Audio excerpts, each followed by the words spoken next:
Hello everybody, and I want to welcome you back to the Toast MMA YouTube channel. Today I got a UFC 306 card prediction video for you guys. Gonna be going through the whole card, kind of skimming through the prelims as I don't really find many of the matchups that interesting. But before we get into that, I want to thank you for the support in the last video. Video jumped up to 500 views in just a day. That trumped the last video easily. Didn't expect anything like that, especially with that video. And almost to 50 subscribers. The goal is 100 subscribers. That's the first goal. And I really appreciate the support. This is just a passion project for me, to be honest. But yeah, let's get into the predictions.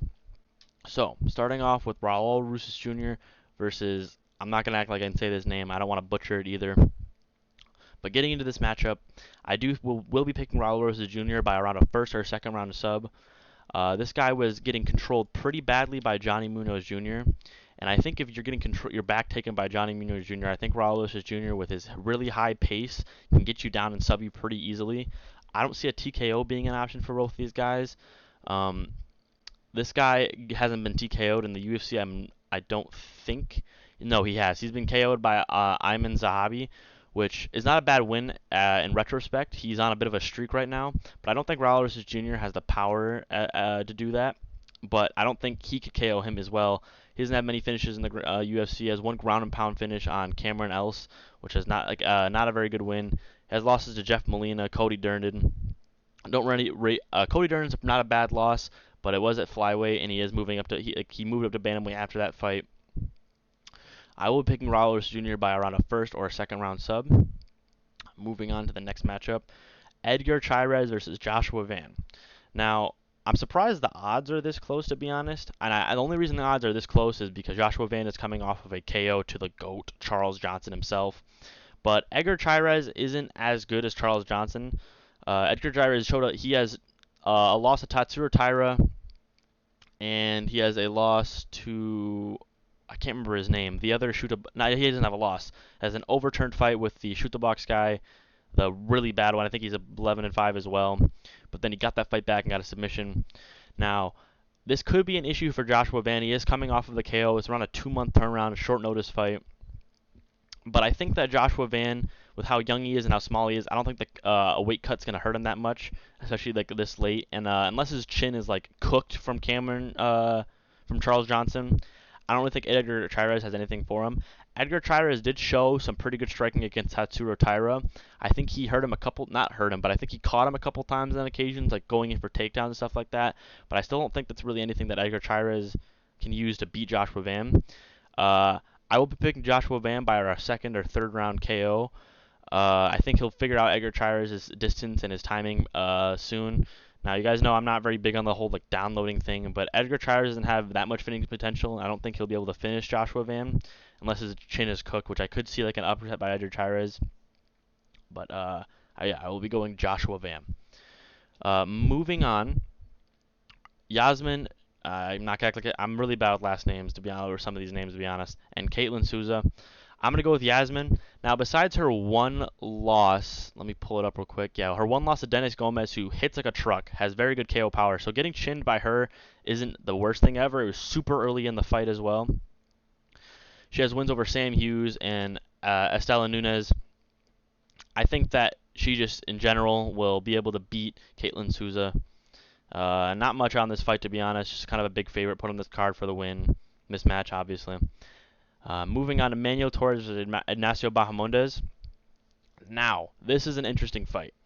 I'm a pretty big fan of Ignacio Bahamondes. I think he's a very nice striking style, and his KOs are fun.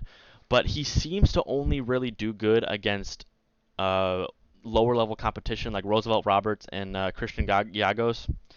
Manuel Torres is on a huge streak right now. He's on a finish streak in the UFC currently. Against Chris Duncan. Chris Duncan is a better win than all of Ignacio Bahamondes, in my opinion. Now, with how big Ignacio Bahamondes is, he's around 6'2", 6'3", huge reach advantage. I could see an Ignacio Bahamondes win here by a decision. I don't think he'll finish Manuel Torres, but I think Manuel Torres and his pace and his just aggressiveness is a very aggressive fighter. All first-round finishes in the UFC right now. I think he could definitely hurt and put Ignacio Bahamondes in some bad positions. Now, I'm not sure if Manuel Torres has a very good cardio. I think he has I want to say, yeah, he has one win by decision, and the rest of them are finishes. So maybe in the later rounds, Ignacio Bahamondes could maybe get like a finish in the later rounds if Manuel Torres' gas isn't good enough. But I will be picking Manuel Torres. I think that he can get into Ignacio Bahamondes' face really quickly and land a lot of good shots, and maybe even take him down a bit and submit him.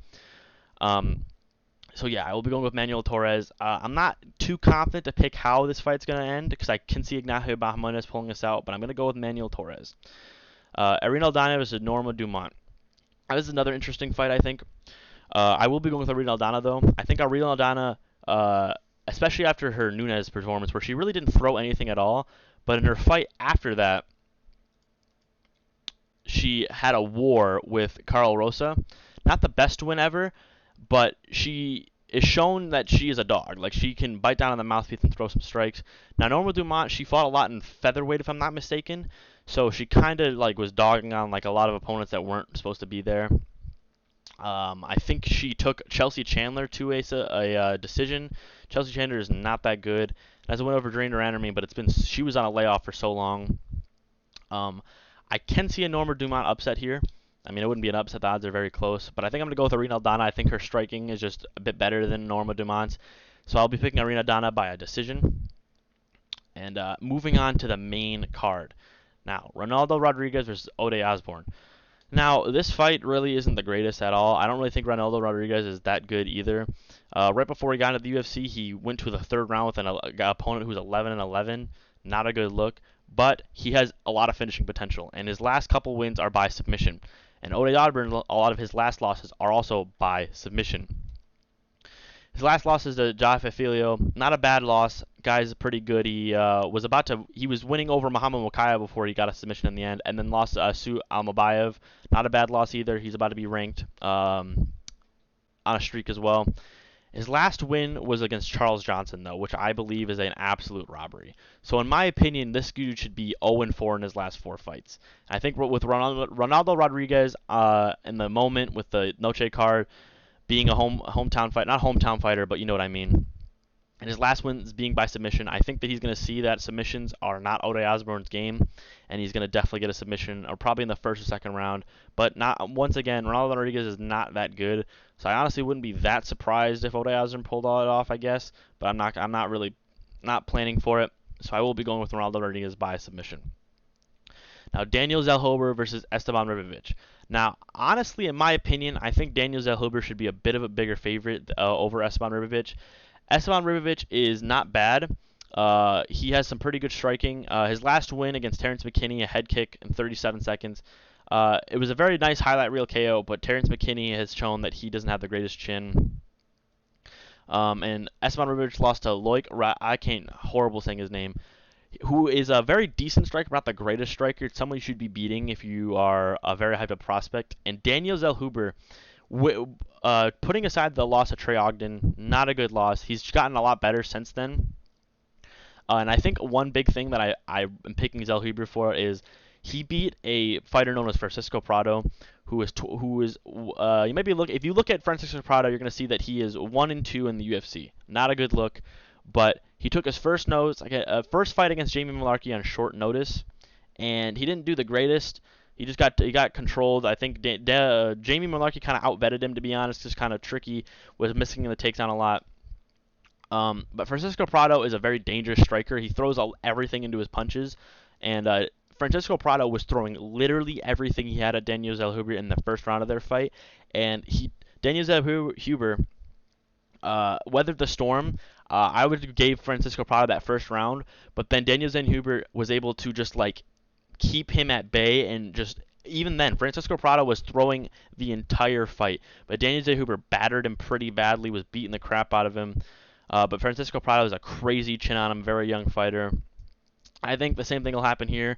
I think Daniel Zellhuber will keep Esteban Ribovics at a distance. Esteban Ribovics has a very, very short reach for a lightweight. Yeah, and especially same thing as I said before with the big stage on UFC Noche. I think Daniel Zellhuber will be in the moment. I can see him getting a finish here as well, just for the moment. But I am going to go with Daniel Zellhuber by unanimous decision. Now, this is my personal main event, if you were to ask me. And you already know what I'm going with. I'm going Diego Lopes by a first round KO. Now, if this was a prime Brian Ortega, I would be a little bit more worried. But I personally do not believe that this is the prime Brian Ortega anymore. He got dropped really badly by Yair Rodriguez. Now, you see people like Bedtime MMA coping, blaming it on the ankle. Yes, he did roll his ankle at the beginning of the fight, which was not even the beginning of the fight, before the fight even started, when he was getting his name called out.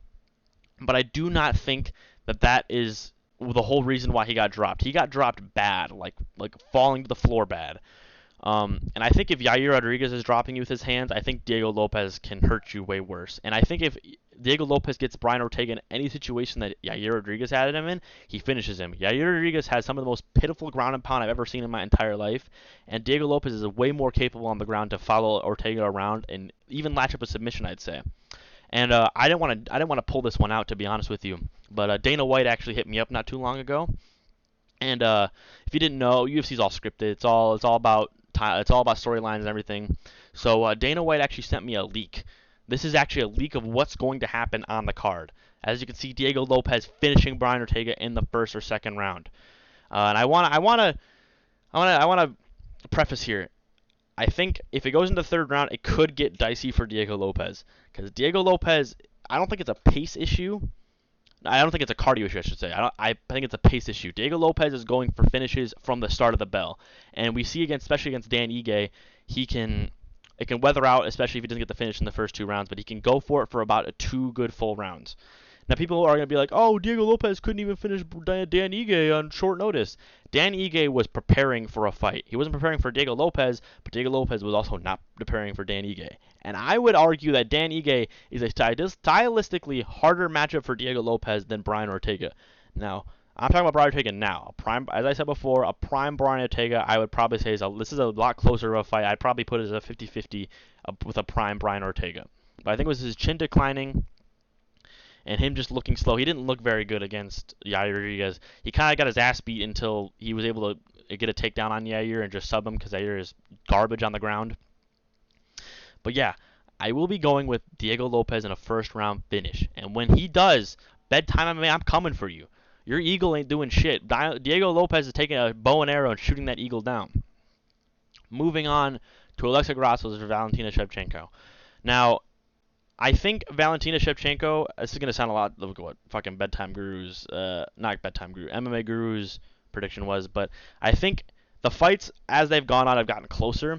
In the first fight, Valentina Shevchenko was winning the fight before Alexa Grasso was able to wrap up that rear naked choke off of a spinning kick. Horrible mistake by Valentina Shevchenko. And in the second fight was a lot closer. I definitely think she should have won that fight. Giving Alexa Grasso a 10-8 in that fifth round, kind of absurd if you ask me. So they're definitely trying their hardest to keep Alexa Grasso as the champion and maybe get better so she can beat Valentina Shevchenko, which I think is going to happen. I think the longer that these fights go on, I think Grasso gets better and figures out Shevchenko better. So I think Alexa Grasso will probably win by a decision. I don't really see a finish happening in this one. I don't think Valentina Shevchenko is going to make the same mistakes with submissions. But I think their striking is going to be very close. And I think Alexa Grasso will win a unanimous decision. Or even a split decision. These fights could still be close as Valentina Shevchenko is the GOAT of flyweight. I honestly personally think she should move up to bantamweight if she were to lose. Bantamweight's not looking too good right now. I think she could definitely beat Ronaldo Pennington.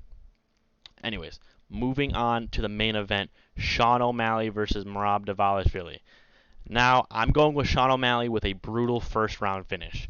Now, Merab is just shooting himself in the foot here with all the shit he's revealing to Sean O'Malley before the fight with the cut. And then, I don't know if you've seen the pictures beforehand. It looks as though Merab has staff. And Merab Dvalishvili's whole game plan is on his cardio. If he doesn't have his cardio, he's cooked. Like, absolutely cooked. And if he does have staph, and it's not the staph infection that would make him more, it's the antibiotics he has to take to get into the fight, which hurts your cardio.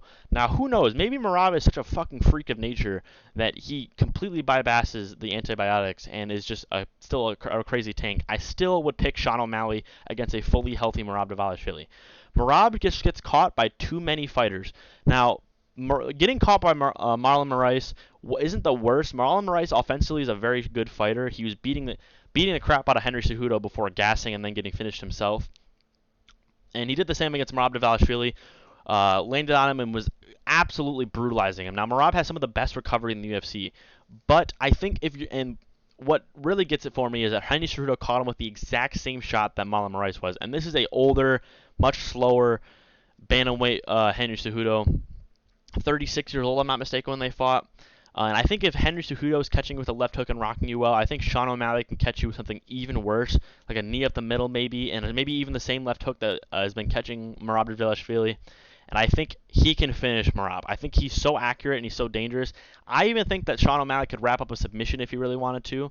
Sean O'Malley has a very underrated grappling game. He's won a lot of jiu-jitsu tournaments, and he's shown... I think what it takes for Sean O'Malley to lose is someone like Petr Yan, who can match him on the striking but also can mix in the wrestling. Petr Yan, unironically, has better takedowns than Merab Dvalishvili. I think I saw a stat recently that Merab has shot like 90 takedowns in the UFC. He's only landed 20 of them. He's just a cardio monster. He's throwing everything at you all at once. And I think Yan honestly has better offensive wrestling than Merab Dvalishvili. And I think it takes someone who has that very good offensive wrestling like Yan and the striking like Yan to beat someone like Sean O'Malley. And I think it would take someone like an Umar Nurmagomedov. His striking is a bit lower than Petr Yan's, but his grappling is much better than Petr Yan's in my opinion. So I don't really see Merab Dvalishvili beating Sean O'Malley. I just think that even if Sean O'Malley can't find something early, I don't think Merab can keep him at bay long enough, especially with how good Sean O'Malley is at the distance, to where Sean O'Malley wouldn't be able to catch him or at least hurt him each round. I could see Sean O'Malley winning a unanimous decision just based on hurting Merab Dvalishvili every single round. He went with Chito Vera just beating the shit out.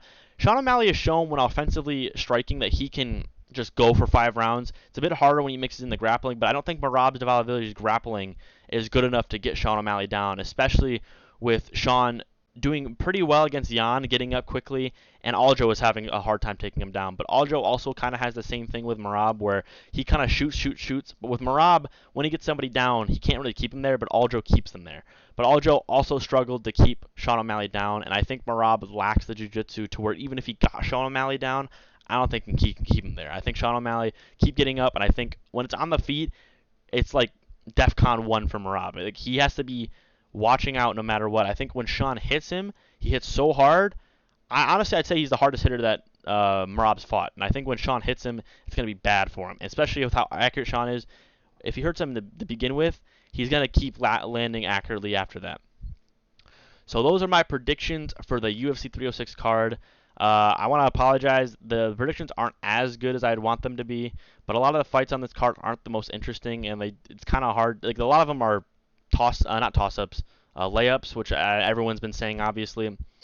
But let me know in the comments what you think about my predictions. I'm a D1 hater, so if you doubt me in the comments and I find you, I will talk shit. I'm a big shit talker. Saw a couple of those in my last prospects video.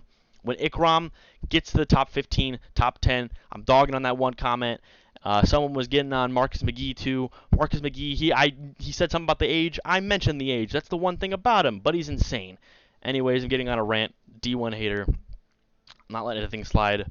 But I have a lot of videos ideas in the future. I'm gonna try and get one more video out before the card. I might cover the press conferences if anything interesting happens there. I don't really think so. Press conferences aren't the most interesting. But I'm going to try and get one more video out before the card, and then I'm going to do a card overview after that.